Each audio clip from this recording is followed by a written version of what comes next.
This is Betsy Jensen, and you are listening to Unstoppable Body and Mind, episode 93, How I Cured My Incontinence. In this podcast, we learn to upgrade our brain and understand the power of our thoughts, to heal and to create the results we want in our life. Become the person in control of your healing and make peace with your life. Become unstoppable, body and mind. Hello, my loves. This is going to be an episode that I've been wanting to do for a while, but haven't felt totally comfortable with. But I think it's very, very important. I do want to let you know in advance that I will be talking about female anatomy and female incontinence, which is urinary incontinence. And if this is not calling to you, it might not be an episode that interests you. But incontinence does affect the majority of women. There can be different kinds. Urge incontinence is when you have the urge to go suddenly and you don't make it to the bathroom in time. And there's also stress incontinence, which is with like jumping or sneezing or running with impact. So it's actually very, very common, and there's not much done to treat it. And what's typically suggested for incontinence is to strengthen the pelvic floor doing Kegels, so contracting the pelvic floor muscles. But one of the problems is that some of the incontinence can actually be caused from the muscles being chronically too tight, too much tone. So I had both types of incontinence, and sometimes in my life it was worse than others, which actually makes sense now that I know about the emotional component to these physical manifestations. And there were times in my life, I think even before I had kids, I have had 4 kids, but I think even before that, I had some incontinence with like sneezing or laughing or like falling. And maybe even some urge incontinence too. So I think it is a very common thing with women and something that's not very commonly talked about. It took me a while, like I said, to even record this podcast. But really, it's not a shameful thing to talk about. It's definitely something that I can help you understand, at least what has helped for me. And my approach has been kind of a journey of things I was led to and taken little pieces from here and there and what worked for me. But what I teach my clients and I want to offer to you is that you will have your own best answers and trust in that. So if you want to start on this journey of working on this, you can start to open your mind to information on this subject and what sounds good for you to try and how you are drawn to maybe a certain aspect of something and what seems to be working for you. Just have this attitude of curiosity that you are going to be able to learn from yourself what works best. But I do want to give you what worked for me as an idea, and you can kind of see the process that I went through. So I would say during the time of my divorce, there was a lot going on. Emotionally, I was very unstable. And I remember experiencing a lot of incontinence at that time. The metaphysical explanation of incontinence, if you read Louise Hay, is emotional overflow, years of controlling emotions. So I do think that that played a part. And at that time, I was also really learning a lot about mind body. And so I read in Dr. Sarno's book, The Divided Mind, that genitourinary issues are TMS or mind body.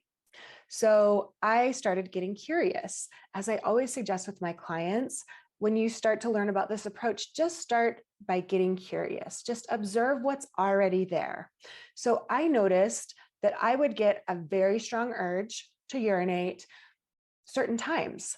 And it was usually during transitions when I would be saying goodbye to someone and about to get in my car, when I would be pulling up to the house and about to go inside. So that was interesting to me. I also noticed I had had a belief that caffeine made that urgency worse, and that wasn't always true. And so I started getting curious about that. So I could see how there were some subconscious thoughts or emotions that seemed to trigger this urge for me to use the restroom when my bladder wasn't even really full. Um, because I also noticed if the urge went away, then often I wouldn't have to use the restroom for a while. So sometimes I'd have an urge like a wave, and then it would go away and I wouldn't even really need to urinate, for another half hour or hour or something. So I started getting really, really curious and noticing what was going on. I was drawn to a course from a former PT about pelvic health. And so I learned from her that concept of contracting and actually fully relaxing those muscles. So I learned to combine the contraction and relaxation of the pelvic floor with my breath. So, for example, breathing in, clenching the pelvic floor muscles, and then breathing out, not only relaxing the pelvic floor, but almost like pushing out. And then I did another course by Kim Anami, who taught about the yoni egg. So she calls it a jade egg, but there can be, mine is a rose quartz egg. You can get it in different kinds of gemstones. And using the egg in your vagina gives feedback to that area. So you can establish a brain body connection. And as well, you're able to have some feedback, some resistance, rather than a Kegel where you're just contracting the muscles with nothing in there to actually squeeze. So what I did, and this is what worked the best for me, and I think I was inspired to do it. No one directly taught it to me, but being a multitasker at heart, I really like this incorporation, and I feel like it has really helped with the incontinence. Now, of course, there is the emotional aspect, which I am going to talk a little bit more about later, but just from the physical side, I think that maybe there wasn't necessarily a weakness or a over tightness, but I think there was definitely just a lack of connection and a lack of awareness. And so what I do with my practice is I use the egg, it's inserted into the vagina. And then if you imagine the vagina like a tube, like a cylinder, you can divide it into 6 different sections. There's the right half and the left half. And that is actually even a good place to start. Contracting just the right half of the vagina, just the left half. And I had never heard of trying that before. And so when I did that, it was crazy because the right side of my pelvic floor didn't contract at all. Like I had to start with kind of imagining a contraction and then getting stronger and stronger with that. So it was really eye-opening to me that when I'd been doing a Kegel, activating the whole pelvic floor, I missed that awareness that the whole right side was really not even getting activated. So then to further divide into 6 sections, you would think of the lower third, the middle third, and the top third of the vagina. So what I did is started combining it with breathing and taking turns contracting each area of the pelvic floor from the vagina. So as I would breathe in, I would contract the right lower section. And then as I would breathe out, I would relax the whole pelvic floor. And then as I would breathe in, I would contract the left lower section. And then as I'd breathe out, relax. And then the middle on the right, middle on the left, top right, top left, going through each of the 6 sections, contracting each little muscle group connecting it with the breath. So the reason I think it works for me is because in meditating, the point is to clear the mind, to not have the brain chatter, the stream of conscious thought. And when I'm able to really just connect with the breath and the body and the contraction and the focus on my internal being, then I am not having that resistance and that brain chatter and the monkey mind. And when I do start to notice myself, just like with meditation, because I do it as my meditative practice, as I do start to notice my mind wandering, that's when I try to let that go and return to the breath and the body. So I would say for me, this kind of evolved, and I wasn't necessarily trying to work on the incontinence, but that was something that I just noticed changed after I'd been meditating. Now, maybe that has to do with the emotional component as well. And so I will tell you about that, because the truth is that I would say my chronic condition of having incontinence is cured, but there are still times that I don't make it to the bathroom in time. Can't believe I just said that on my podcast, but okay, we're all adults here. It only happens when there's that emotional overflow. It's that cue to me that there's something I'm neglecting within myself. Usually all it takes is for me to sit down, write down, just start a free flow thought dump and download all my thoughts and just let myself write about whatever I'm feeling emotional about, feel the emotions, and then it's gone. So it's possible that it's the meditating that has helped calm my nervous system, and that's why I don't have the incontinence issues as much. So anyway, for whatever reason, all of the things for me, that has been the magic combination. And I'm not saying that it will be for you, but I want you to start to get some ideas from my ideas and from my process of tuning into my body and listening for the next right step. And I wasn't feeling a lot of compulsion to do it. I was curious. I was playful. It was like a science experiment.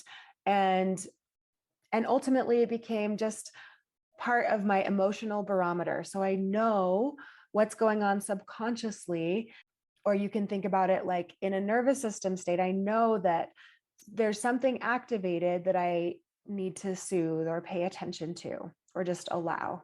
So although this was very personal and vulnerable, it's also just very normal and natural. And so I wanted to share this with you. The more we understand our bodies and do not fear them, then when these things do come up, you can address them the proper way and they go away. So whether this particular issue is something that you struggle with or not, you can use this same principle of getting very curious, starting to notice what emotionally is going on for you, and starting to trust that you will come across the right resources, that you will have the right inspirations. You can trust what your body's telling you about what feels like the next best action to take. Or maybe it's just to rest and to learn more about your nervous system and calming it overall. And speaking of that, if you are interested in finding out about more tools to understand and calm your nervous system, then be sure and check in the show notes where I'll have a link where you can receive all 4 of these modules. They are the modules I created about the nervous system for my group coaching program. It is some of my favorite work that I've done. And although it is part of my core curriculum, it's something that I wanted to share because I think it is so valuable. It's about an hour and 20 minutes total for the 4 modules.